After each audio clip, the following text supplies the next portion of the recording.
Hey everybody, the update from Washington, D.C. is a pretty busy week. Several committee hearings we'll talk about. Of course, the President's summit in Vietnam regarding North Korea. We also fair amount of bills on the floor of import, and finally the meeting with Michael Cohen. So let's start with the President's National Emergency Declaration on Border Security. It was House Joint Resolution 46 relating to a national emergency declared by the President. The bill cleared the House by 245 in favor and 182 opposed. I was opposed to it because, in my opinion, the bill has absolutely nothing to do with constitutionality. It has to do with people that were opposed to the President's policy. And you can disagree with the President's policy all you want, but he was given the authority by Congress in 1976 to declare a national emergency, just like many other presidents have, both Democrats and Republican. And so while I wish we would have done it in Congress, dealt with border security, and I was on the special committee last session to do it. We got 193 votes in favor of something, but need 218 to pass, so we didn't get it accomplished. I thought we should have gone back to the well and stuck with it, but we didn't. Now, for the folks that disagree with the President's action as unconstitutional, once again, this law was passed in 1976 as actually a limit on the President's powers for emergency declaration. It was limiting in 1976, and it was upheld in the Supreme Court. And I wonder if you're dissatisfied or unhappy with the President's what's seen as unilateral action, if you were so concerned with the unilateral action regarding the executive action on DACA, deferred action for childhood arrivals with the last president, or the Clean Power plan, which threatened our electric grid and raised the people of Pennsylvania's electric rates by 17%, or the bureaucratic gun grab from the Social Security recipients without any due process, or the Iran nuclear deal, which required no constitutional process with the Senate involvement. So those are examples of the phone and pen strategy that the last president used. This is not anything like this. This is statutory. The President has every authority to do it, whether or not any of us like it. I would actually prefer less executive branch power and working towards reducing that every chance I get. But the power exists right now, and the President is taking his authority to do that.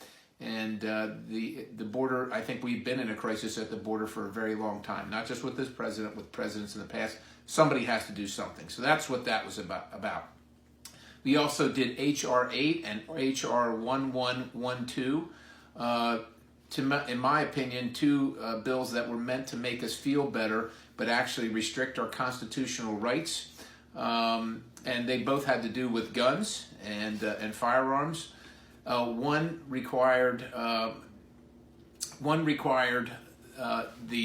when you go buy a handgun, you have to register with the NICS, National Instant Check System. So they determine whether you have a felony or you're otherwise not allowed to have a firearm. In that process, the federal government has a certain amount of time to answer the question. It can't take forever, in other words. And right now they have up to 10 days. This legislation sought to increase that to 20 days. And with all due respect, and make the default that if they don't figure it out in 20 days, then you can't have your firearm. What about some lady that's got a domestic violence situation in her home, and she wants to go try and protect herself against this person that might be preying on her? Now, you have to wait 10 days, and then the default setting, or 20 days, and then the default setting is you can't have a firearm until we figure it out. And so I voted against that. In the past, by the way, I've also done things like voted for the 21st Century Cures Act and the STOP Act to try and get to some of the gun violence, especially with mental health issues, as well as working with our local superintendents to work up what's best for our areas and their particular school. Then there was the universal background check, which is H.R. 8. And the thing I want to tell you about this is about private sales. This is about if you own a firearm and you want to give it to your wife or a member of your family, you would have to then, right now, that's legal as long as the gun is registered. If it's a pistol, if it's a long gun, you can just give it to your family member without a background check. Now, certainly you can't give it to your family member if you know your family member is not allowed to have it. It is against the law to transfer a weapon to a family member. But what this did, it was a universal background check so that any gun sale whatsoever would have to be known to the federal government. And the only way to really do that is to have a list of who has the guns. Because anytime a gun's going to be transferred to anybody, somebody has to check it against where it came from. And so the big thing to know is that this is an attempt to stop the mass shootings, and they're horrific no matter where they've occurred. But none of the mass shootings that have occurred that have been seen in recent news would have been stopped by this legislation. So this, again, is legislation that seeks to solve the problem but doesn't really do it. I'm interested in solutions, but not just taking people's rights away and not solving anything. The one thing we did do on that bill is what's called a motion to recommit, and what we asked for is that anytime somebody that is here illegally applies for a firearms license and doesn't get it, that the requirement is that the federal firearms license dealer then report that to ICE. So we don't want people that are here illegally purchasing firearms, and we want to make sure that they're reported. So we talked about the enhanced background checks and the Universal Background Check Act. Both of those passed. I voted against both of those. We also had Senate Bill 47, which was to provide more money to buy more federal land. And with all due respect, I voted against that as well. Currently, the federal government owns about 30% of the land mass in the United States, and so taxpayers are not only paying the federal government to buy federal land, but then we don't take care of it properly. And one of the things that you see in the wildfires in California is that's part of that is federal land. We don't take care of it properly. It burns up like crazy. It burns people's homes down, and then taxpayers have to go in again and help those business and homeowners when they've been devastated by the fire. The last thing we should be doing, in my opinion, is buying more federal land when A, we don't have the money to buy it, and B, we're not taking care of what we currently have. So those were the big bills for the week. Of course, the Cohen investigation, I will tell you, this is the first major committee hearing by the Oversight and Government Reform Committee. Now, Mr. Cummings has said there have been other hearings prior to this one, but understand that this one was scheduled as the first hearing. Mr. Cohen backed out of it, and it was rescheduled for the time when the president was known to be overseas negotiating with North Korea. So to me, it was a spectacle. There's no oversight here. I mean, Mr. Cohen is a convicted and admitted liar and felon. He's a convicted felon for being an admitted liar, defrauding banks, lying to Congress, etc. And so, to me, this was a chance to take shots at the president. We didn't really learn anything new except that Mr. Cohen verified there's been no Russian collusion that he's aware of, and that the president hasn't broken any laws. And so this is just an attempt from a political standpoint to embarrass the president. And we just found out over the last couple of days that the Intelligence Committee on the Democrat side sent staff members up to prepare Mr. Cohen for his hearing. So those things are a problem anyhow, but we did have that.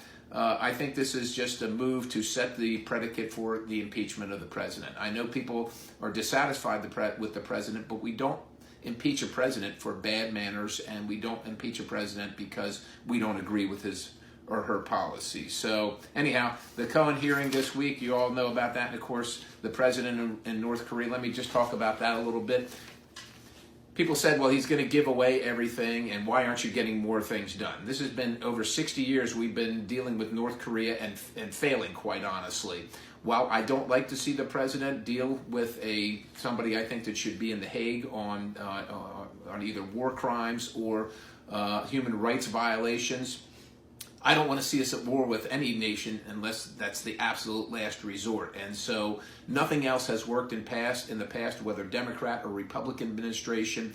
The president knows that in that culture, that personal relationship is very important. This is his second meeting. The first one, as you know, was in Singapore. This is his second meeting with the leader of North Korea, and we have very specific things that we're asking for regarding denuclearization, including the nuclear portion and the ballistic missile portion. Kim was not interested or not able or not willing to do those things, so the president walked away. So I think this is a great situation where, if you remember 2 years ago, we were worried we were going to go to war with North Korea. North Korea is no longer doing nuclear tests, they're no longer doing ballistic missile tests, and they're having a conversation. I think that's a much better place to be, albeit I don't like the perception and the visuals that we see the leader of the free world with the dictator.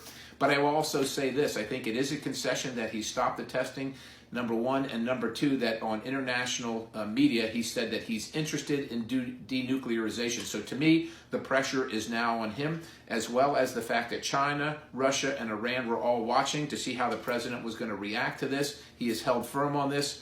Now China, Korea, Iran, all should see that they have to come to the table, or they're just not going to get it their way with this president. We're going to do things that are good for America, period, or we're not going to have an arrangement. So that's kind of what happened this week. We did have hearings in foreign affairs, one on Asian Pacific and non-proliferation regarding North Korea, and also one in transportation on climate change and how it impacts the infrastructure.